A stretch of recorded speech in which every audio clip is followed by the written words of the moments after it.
Pondok pesantren Al-Zaitun menjadi sorotan, menyusul sejumlah paham atau ajarannya, yang dianggap menyesatkan.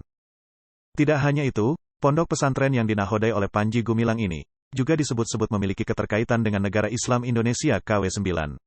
Inilah mengapa, desakan dari ormas Islam begitu kuat, meminta agar Al-Zaitun dibubarkan. Al-Zaitun, bukan pesantren yang baru berdiri. Pesantren ini telah dibangun sejak 1993, atau saat Orde Baru berkuasa. Meski kerap dianggap menyimpang, pesantren ini tetap berdiri tegak. Muridnya berdatangan dari sejumlah daerah. Pengamat terorisme Al-Haidar menyebut, besarnya dana yang terkumpul dari para anggota NII KW9, yang dipimpin oleh pendiri Mahat Al-Zaitun Abdus Salam Rashidi Panji Gumilang, turut mengalir dan dinikmati oleh sejumlah jenderal dan pejabat era Orde Baru, yang kini masih memiliki pengaruh besar. Menurut dia, sejak awal berdiri, NII KW9 sejatinya memiliki misi untuk mengumpulkan sebanyak-banyaknya dana masyarakat. Al-Haidar mengatakan, dana tersebut digunakan untuk memperkaya diri sendiri saja, dan beberapa jenderal-jenderal pendukung NII KW9. Menurutnya, sampai sekarang pejabat-pejabat di Orde Baru masih mendapatkan aliran dana.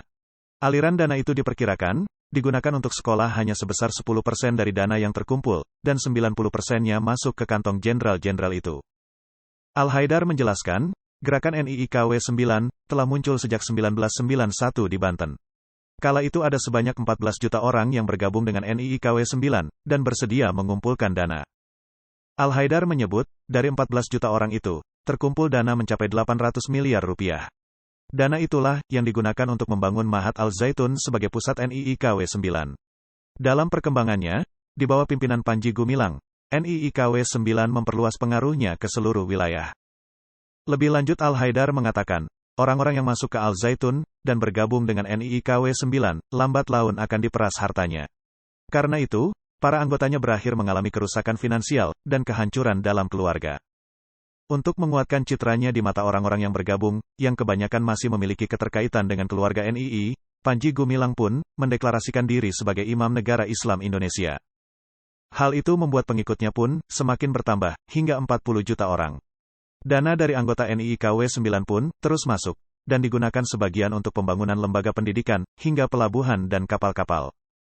Oleh karena itu, menurut Al-Haidar, NII KW9 bukanlah NII yang pernah dipimpin oleh Kartosuwiryo.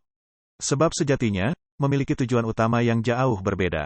Misi NII KW9, sebatas meraup dana masyarakat untuk kepentingan elit NII KW9, dan sejumlah jenderal dan pejabat yang kini masih memiliki pengaruh besar.